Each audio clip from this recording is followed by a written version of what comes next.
जमीन साहब, सुनने वाले बुजुर्गों, नौजवान साथियों और मेरी बेतमाम पर्दा नशीन माँ और बहनों, वक्त बहुत कम है, सिर्फ 5 मिनट है और 5 मिनट में मुझे अपनी बात को ख़त्म करना है।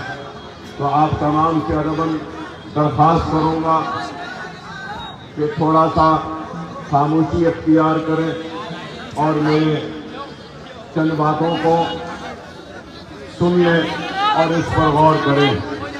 इंतखाबात का वक्त है और इंतखाबात में हर उम्मीदवार और हर पार्टी यही कहती है कि हम सबसे अच्छे, आप अपना वोट हमारे हक में इस्तेमाल करें। लेकिन मैं ये बात हरगिज़ कतई आपसे कहने के लिए आपके दरमियान में नहीं आया हूँ।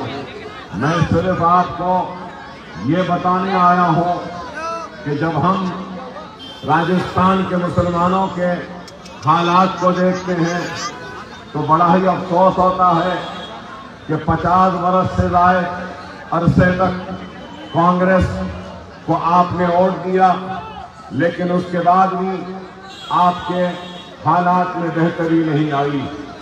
चाहे आपकी आबादियों में तरक्याती सरगर्मियां हों या फिर आपके नौजवानों को रोजगार के मौके हो या फिर आपके बच्चों को पढ़ने के लिए तालीमी इदारे हो या फिर बीमार लोगों के इलाज के लिए दवाखानों का हमारे बस्तियों में इंतजाम हो। जब हम देखते हैं तो हर जगह पर सबसे पिछड़ा हुआ, सबसे पीछे और सबसे कमजोर अगर कोई है तो वो हिंदुस्तान की सबसे बड़ी अक़लियत मुसलमान है। तो आज हमको इस बात पर गौर करना होगा कि बेशक हम गरीब हैं, हम मजबूर हैं, हम बेबस से लाचार हैं, लेकिन अल्लाह सुब्हानहू व तआला ने हिंदुस्तान में हमको एक बहुत बड़ी ताकत से नवाजा है और वो ताकत है तो हमारा अपना कीमती वोट है। लेकिन हम अपने वोट का सही इस्तेमाल नहीं करते और हमारे वजूद को लोग आज यही समझकर मुस्तरद करते हैं कि कोई बात नहीं, ये और कहाँ जाएंगे सिवाय हमारे पास आने के, इनके पास और कोई चारा नहीं। यही कांग्रेस की सोच है जिसकी वजह से आज मजलिस इत्तेहादुल मुस्लिमीन आपके दरमियान में आई है। और मैं यही बात कहता हुआ रुखसत हो जाऊंगा कि मैं जिस रियासत से आया हूँ वहाँ की आबादी में मुसलमानों की आबादी 50 लाख की है और आप जिस रियासत में हैं यहाँ पे मुसलमान, आपके लिए रियासत के बजट में से कितना फंड दिया जाता है? 400 चिल्लर करोड़ का इस साल ऐलान किया, लेकिन सिर्फ 120 करोड़ रुपया जारी हुआ।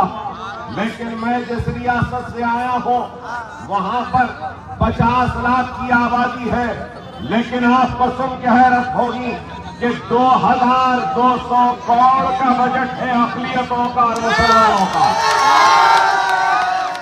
आपको इस बात पे गौर और फिक्र करनी होगी कि आज हम जब देखते हैं तो यहाँ की आबादियां, बस्तियों का जब हाल देखते हैं तो बहुत अफसोस होता है कि अगर हम तालीम के मैदान में देखते हैं तो यहाँ पे न प्री मैट्रिक स्कॉलरशिप है, न पोस्ट मैट्रिक स्कॉलरशिप है, न बच्चों को पढ़ने के लिए है।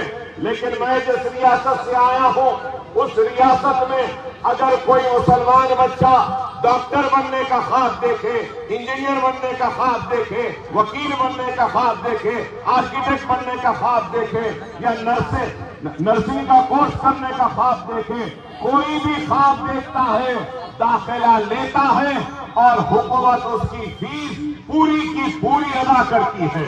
क्या आपके पास है? आप खाली मार रहे हैं, लेकिन आपके पास ये नहीं है। हमारी रियासत में अगर कोई बेरोजगार है तो उसको रोजगार पे लगाने के लिए 1 लाख रुपया दिया जाता है मुसलमान को, کیا یہاں پہ دیا جاتا ہے؟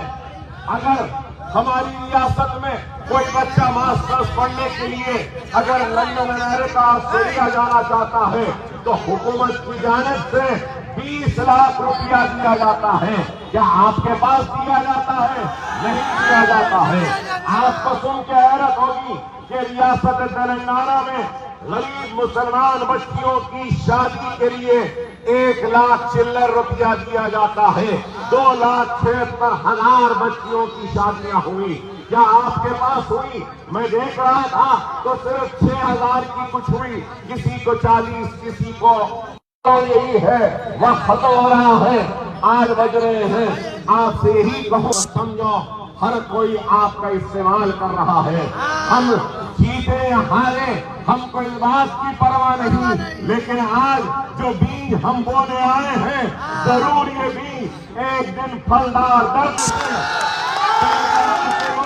اس پھل سے استفادہ اٹھا رہے ہیں.